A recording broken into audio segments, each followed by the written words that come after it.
Good evening. This is Friday, October 17th, 18 days until the 2008 presidential election. An election that the Obama campaign today formally, in an official request for a special prosecutor, suggested that the McCain campaign is conspiring to steal with help from the White House and the Department of Justice. Our fifth story tonight, with the election itself at stake, breaking news that Obama is setting the stage for a dramatic reenactment of the battle over Republican corruption of the DOJ to suppress Democratic voting in 2004 and 2006. Only this time, with this Democrat, the battle now being joined before it's too late.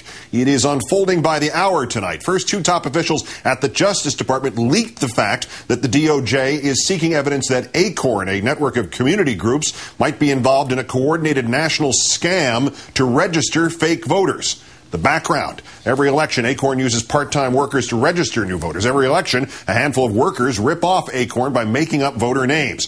ACORN itself is required by law to submit even the names it knows are fake, and ACORN even flags those names for officials to exclude.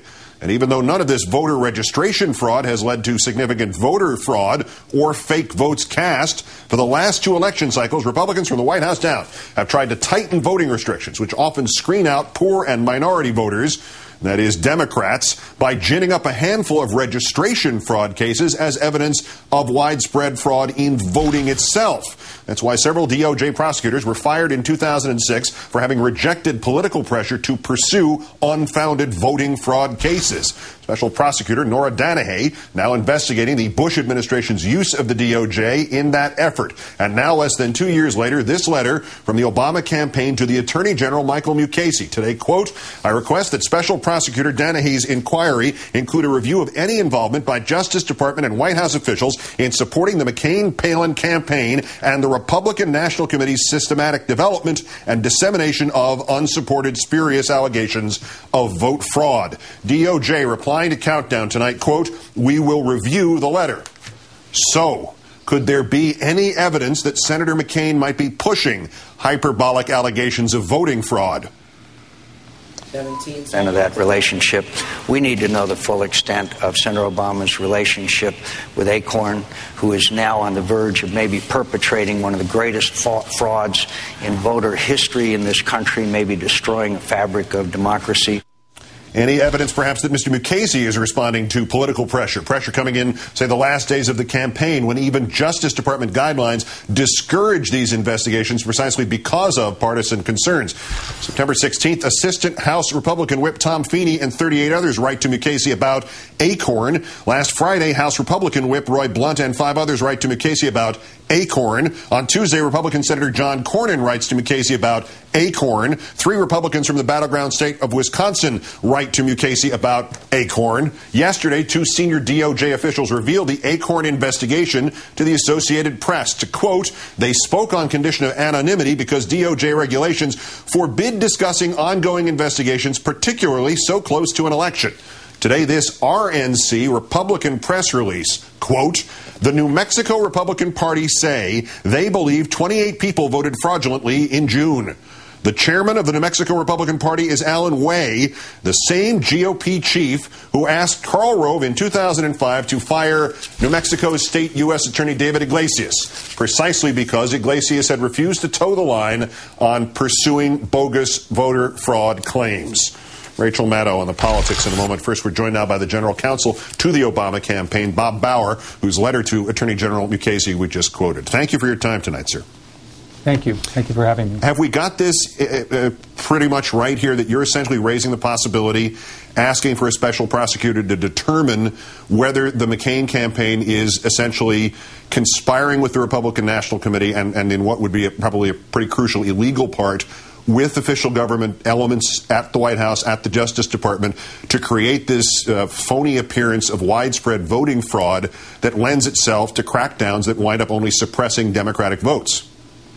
You do have it right. You have it exactly right. And I think it's important, Keith, if I could, to put it within the broader context of the kind of negative, unprecedentedly vicious and negative campaign that the McCain-Palin campaign is currently running.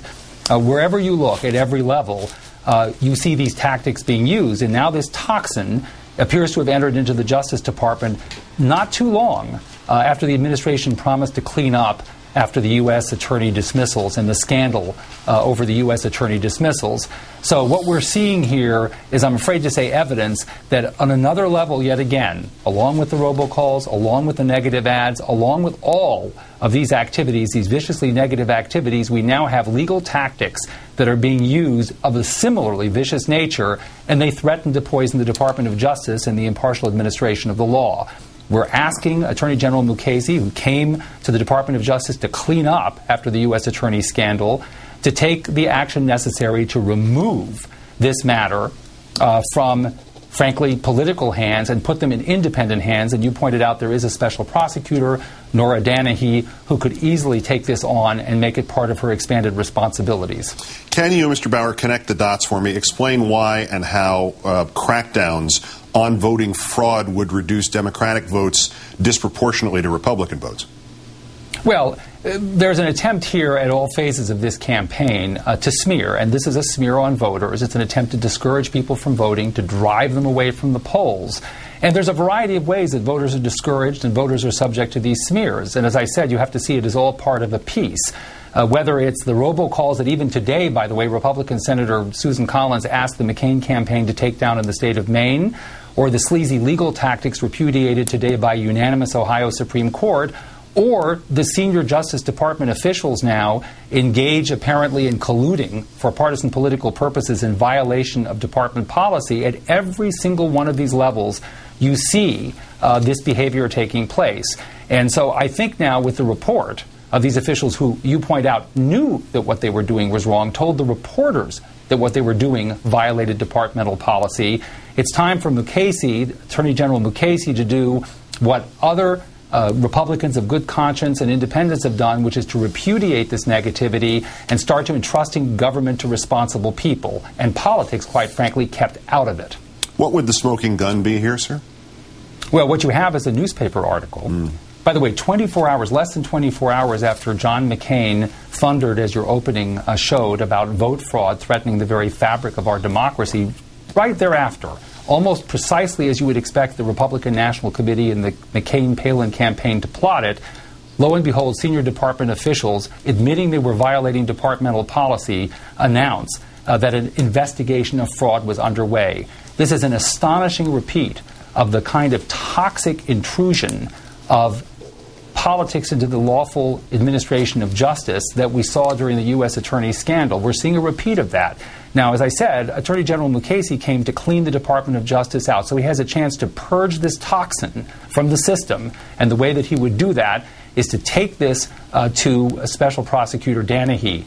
She would be in a position to investigate the coordination of this campaign, this illegal campaign, this disreputably negative campaign that's subverting the administration of justice. She'd be in a position to collect information about who those senior departmental justice officials were, and we would begin, hopefully, to have government entrusted to people who would do their responsibility. The General Counsel for the Democratic presidential nominee, Bob Bauer, great thanks for explaining this for us tonight. Thank you very much.